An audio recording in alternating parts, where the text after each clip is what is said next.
बिस्मिल्लाहिर्रहमानिर्रहीम। अस्सलाम वालेकुम। एलिमेंट्री नॉलेज में मैं हूँ अब्दुल्ला अकबर।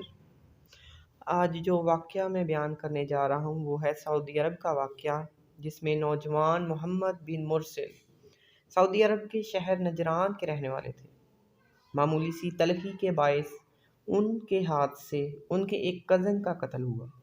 उनको जेल हो गई। जेल में कुछ अरसा गुजारने के बाद अदालत ने कसास में उनकी गर्दन उड़ाने का हुक्म सुना दिया।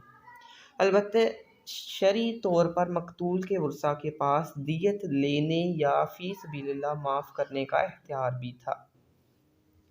मोहम्मद मुरसिल के कबीले आले रिज़्क़ के बच्चों, बुज़ुर्गों और नौजवानों ने यह फ़ैसला किया कि मकतूल के कबीला आले सनीज के सामने माफ़ी की दरख्वास्त रखी जाए।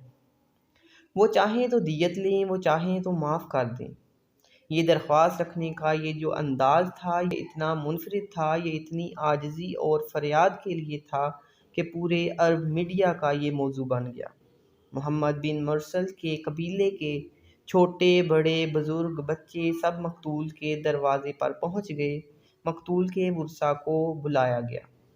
उनके सामने कबीले के सरदारों और शेखों ने, जवानों और बच्चों ने अपनी अकाली चादरें, लंबे जुब्बे उतार कर मकतूल के वरसा के कदमों में रखे। इज़्ज़त और फ़ख्र समझी जाने वाली चीज़ें और अशिया उतार कर मकतूल की चौखट में रख दी। अपनी चादरों से घुटनों को बांधकर ज़मीन पर लेट गए। अपने सरों पर मट्टी डालना शुरू कर दी। शायरों ने माफ़ी पर कसीदे पढ़े। मकतूल के नन्हे बच्चे ने यूं माफ़ी की इस्तदा की कि जिगर कट जाए जो, और जितनी चाहे दियत पेश की गई। पूरा सऊदी अरब बोल पड़ा कि माफ़ किया जाए और माफ़ करना चाहिए। लेकिन मकतूल के वरसा ने ना तो माफ़ किया और ना दियत पर राज़ी हुए। चनाचे 3 दिन पहले 20 सितंबर को नौजवान मोहम्मद बिन मुरसिल की गर्दन कसास में उड़ा दी गई। ये पहला कातिल था जिसके लिए पूरे मुल्क में मग़फ़िरत की दुआएं हुईं। लोगों ने हमदर्दी का इजहार किया।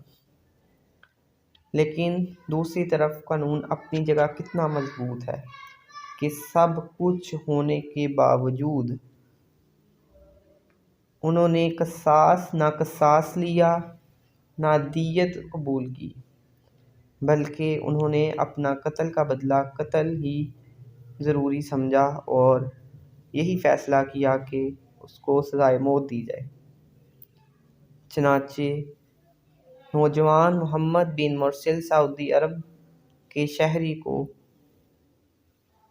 सज़ा के तौर पर उसका सर कलम कर दिया गया, क्योंकि यही सऊदी अरब का कानून है और उसी पर अमल लागू हुआ। वहाँ पर किसी छोटे बड़े तबके को जहन में ना लाते हुए, किसी कबीले को मद्देनज़र ना रखते हुए सिर्फ़ एक ही फ़ैसला सुनाया गया जो कि हक़ पे फ़ैसला था, और कानून पर अमल करते हुए नौजवान का सर कलम कर दिया गया।